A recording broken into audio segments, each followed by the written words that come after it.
আলহামদুলিল্লাহ। শিক্ষার্থী ভাই আপুরা, এই যে তুমি দেখতেছো না এখানে কলা, আমরা যেটাকে ব্যানানা বলি, রাইট? পরীক্ষার সময় অনেক স্ট্রেস লাগে না? কী করবা জানো? কলা খাবা। সত্যি কথা বলতেছি, সিরিয়াসলি কলা খাবা। কলায় তো মানে প্রচুর পরিমাণে পটাশিয়াম আছে, এটা তো আমরা জানি। আর এই পটাশিয়াম কী করে জানো? আমাদের ব্রেনে অক্সিজেন সরবরাহ বৃদ্ধি করে। ব্রেনে অক্সিজেন সরবরাহ বৃদ্ধি করলে কী হয় জানো? তোমার মেমোরি, মানে যে শার্পনেস যে জিনিসটা বলে আর কি, মেমোরি শার্প হয়।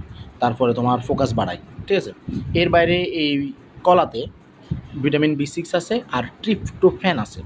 ট্রিপটোফ্যান, এই ট্রিপটোফ্যানটা কী করে জানো? এটা হলো আমাদের একটা হরমোন আছে, এটা হলো হ্যাপি হরমোন, মানে যেটা আমরা খুশি হইলে আমাদের যে হরমোনটা নিঃসরিত হয়, এটার নাম হলো সেরোটোনিন। কথা বোঝা গেছে? এই সেরোটোনিনটা তুমি কলা খেলে তুমি পাবা। আর সবচেয়ে বড় কথা কি জানো? যেমন লং লাস্টিং এনার্জি একটা কথা আছে, যেটা কলা খেলে পাওয়া যায়। তুমি কফি খাবা, তোমার একটু এনার্জি আসবে, কিন্তু এরা কিছুক্ষণ পর হুট করে এটা পড়ে যাবে। কিন্তু কলা লং লাস্টিং এনার্জি, ঠিক আছে? কারণ এটা প্রাকৃতিক সুগার, এই কারণে অনেকে এটাকে বলে সুপার ফুড। ওকে, আশা করি সবসময় পরীক্ষার সময় কলা খাওয়া, নিয়মিতই কলা খাওয়া উচিত। আসসালামু আলাইকুম।